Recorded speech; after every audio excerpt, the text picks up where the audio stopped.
psychopathe, sociopathe, pervers narcissique, bipolaire, j'en passe et des meilleurs. Pourquoi nous sentons-nous obligés à ce point de psychiatriser autrui? Eh bien, ce sont généralement des personnes dont le comportement vous dépasse, ou bien une personne que vous avez totalement dans le nez et que vous allez comme ça psychiatriser. Alors, attention, laissons les choses à leur place. Êtes-vous sûr qu'un diagnostic a été posé? 99% des cas, non. Êtes-vous psychiatre? Dans 3000% des cas, non. Si vous l'étiez, est-ce que vous divulgueriez l'état de santé physique ou mental de votre patient? Est-ce que vous iriez dire, ah tiens, celle-là, tu sais, elle a une mycose vaginale. Tiens, tu sais, celui-ci, il a un cancer débutant. Alors celui-là, Helicobacter pylori, je crois qu'il va avoir un cancer d'ici 3-4 ans. Sûr. Voilà.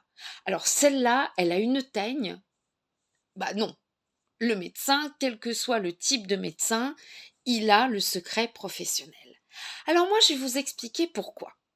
Ces termes que l'on entend beaucoup via Internet, les réseaux sociaux, etc., aujourd'hui sont utilisés beaucoup à tort pour mettre une étiquette sur quelqu'un qui nous déplaît, dont le comportement nous est insupportable.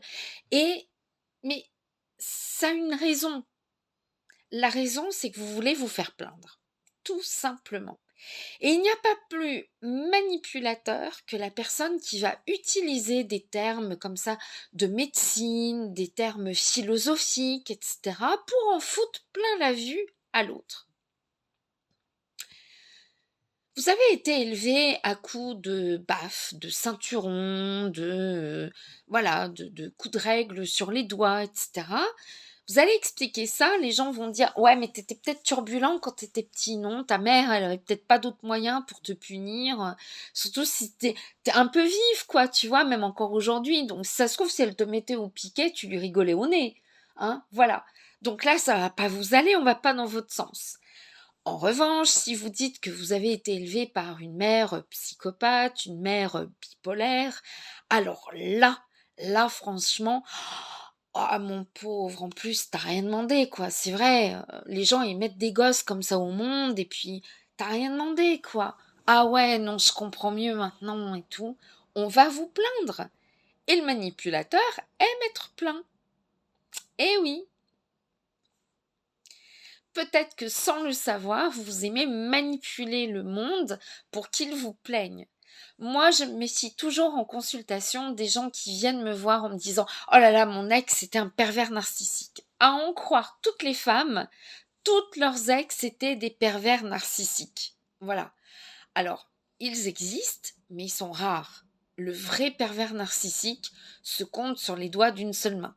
Alors c'est souvent un homme qui avait un très fort caractère, un caractère parfois de cochon, que vous ne vouliez pas voir au début parce que vous étiez trop in love avec les yeux en cœur, et puis au bout d'un moment, il y a les problèmes qui se mettent en place, il y a des obstacles, il y a des choses comme ça, et puis l'humeur, on n'est pas toujours en train de rigoler, on n'est pas toujours de bonne humeur.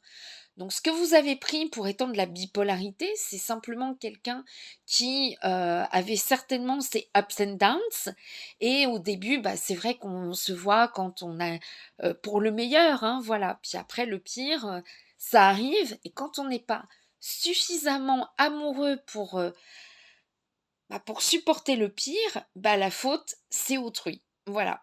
C'est lui qui est bipolaire, il réagit mal et tout et tout. Si vous dites mon homme est colérique, on va dire bah ouais, mais peut-être que tu le pousses à bout des fois et tout et tout. Donc là, ça va pas vous convenir. En revanche, bah, c'est pas de votre faute s'il est bipolaire, il est comme ça. Donc, vous vous tirez la couverture à vous-même. Attention également, lorsque vous avez quelqu'un dans le nez, à tous les petits surnoms que vous lui donnez. Le cachalot, la blondasse, j'en passe et des meilleurs, des termes ultra rabaissants. Ce sont souvent des personnes qui manquent de confiance en elles, qui ont besoin comme ça de rabaisser les autres ou de psychiatriser autrui. Voilà. Mais ça peut se retourner contre vous. Êtes-vous quelqu'un d'irréprochable? Aimeriez-vous comme ça qu'on vous mette une étiquette lorsqu'on vous a dans le nez? Moi, je ne crois pas. Donc, ma philosophie, c'est ne faites pas autrui ce que vous aimeriez pas, ce que vous n'aimeriez pas qu'on vous fasse. Tout simplement.